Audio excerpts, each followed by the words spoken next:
Dozens of Ukrainian soldiers have been killed in a Russian missile strike on a military base in Nikolaev in southern Ukraine. The strike is one of the deadliest attacks on a Ukrainian military target since the start of the war, and it's feared the death toll could rise significantly. We're also getting word that an art school in the southern city of Mariúpol has been bombed, where hundreds of people are said to have sought shelter. There is no word on casualties yet. Russia's army had been pushing into the city. The aftermath of a Russian missile attack in Nikolaev. It's believed 200 soldiers were inside at the time the base was struck. Rescuers race to find survivors in the rubble, but are forced to seek safety when an air raid siren rings out. The constant threat of bombardment has forced people here underground. I can't tell you how scared we are. We all live in the cellar now. When the bombs hit the army base, everything shook. To the east, Russians are pushing deeper into the besieged city of Mariúpol. Ukraine says 90% of the city has been damaged or destroyed by Russian bombardment. It's thought over 1,000 people were sheltering inside this theater when it was destroyed by a Russian strike. Hundreds are still missing. The city has no heat, water, or power. The mayor said that fighting in the city center made rescue missions impossible. Those who were able to flee said the situation was desperate. We sat in the basement for 10 days without going outside even once. We didn't have water or electricity. Luckily, we could use our neighbor's bomb shelter. I could never imagine that a bomb would hit a house next to mine, that my district will be literally wiped out. The outskirts of the city were simply destroyed. And then I realized there were no safe places in the city anymore. In a potential escalation, Russia says it's used a hypersonic missile for the first time in combat in Ukraine. The missile, shown here in footage from the Defense Ministry, has a range of up to 2,000 kilometers and is difficult to intercept. Unfortunately, it may be the case, but very important, yes, you are drawing attention that they fire these hypersonic missiles, which means that most likely they are testing, these kind of weapons and as well as other new weapons on the Ukrainian territory. So unfortunately, this might be the case in further their operations. Ukraine's president has called for peace talks, but Russia's war machine shows no signs of stopping. Now, first off, looking at Kiev, we know that there was a small push yesterday by the Russian forces, but really nothing significant. Very different here in the south, though, in Mariúpol. If we have a look at the close-up map now of the city, could you please explain to us exactly what's been happening there? Yes, the Ukrainians had three main forces trying to defend Mariúpol. So they had the Azov Brigade, who were looking after the east. They had the Marines in the north, and then the 56th Mechanized Infantry in the west and the northwest. And these two brigades, the Azov Brigade and the Marines, have obviously had their perimeters penetrated. So have the 56th Mechanized to a degree, but they seem to be still fighting part of the battle within the city centre.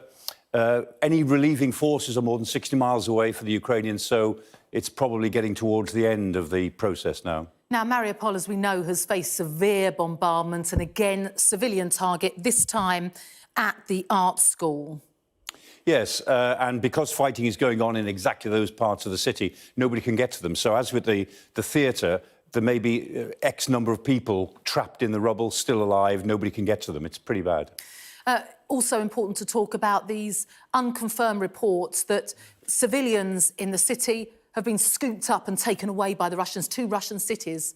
Yes, the Rosgvardia, who are the internal troops who came in with the invasion forces, and their job is to round people up and keep civil order. And British and American intelligence have said, and they've been right about everything else, that the Russians have drawn up lists of people that they wanted to take away.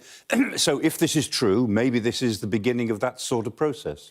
Now, if we move over to Kherson, we know that this was the place that the Russians took first of any significance. We've seen defiance there, and actually we have some video, don't we, that shows us that continues.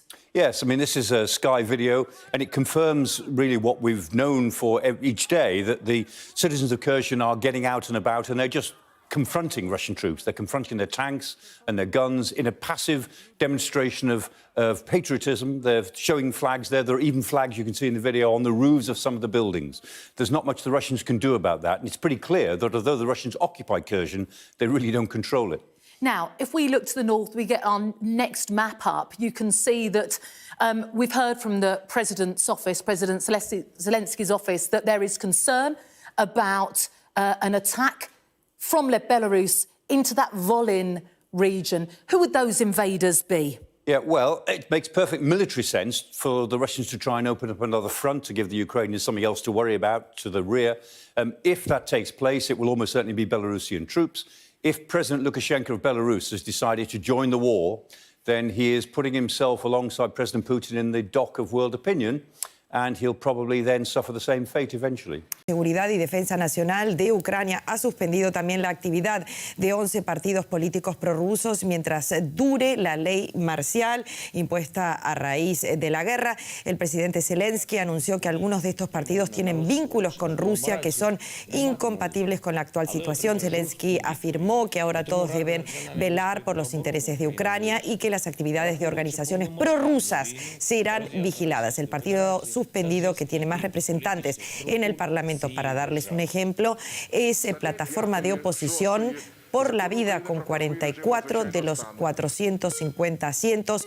Putin es el padrino de la hija de su líder, Víctor Medvedchuk. Y volvemos con Ricardo Marquina, que está en la frontera entre Moldavia y Ucrania.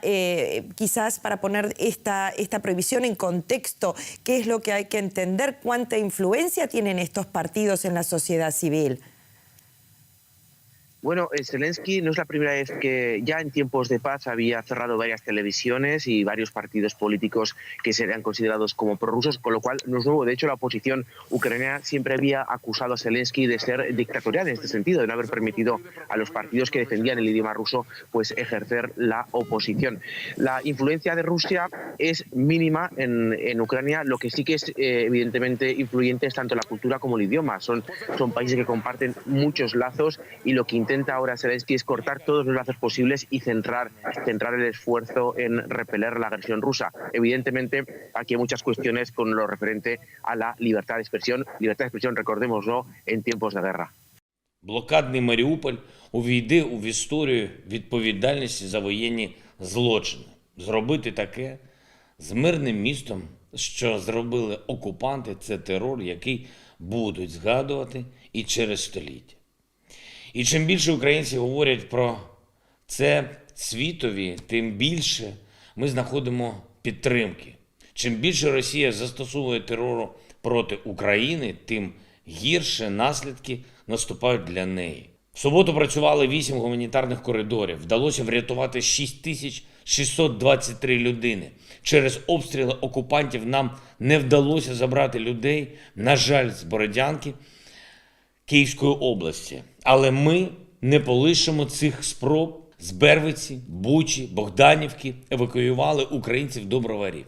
З Лисичанська, Попасної, Северодонецька і Рубіжного Луганської області забирали людей до Бахмута. Вдалося виїхати і більш ніж 4 тисячам маріупольцям у Запоріжжі. На жаль, не вдалося доставити гуманітарний вантаж у міста Херсонської області.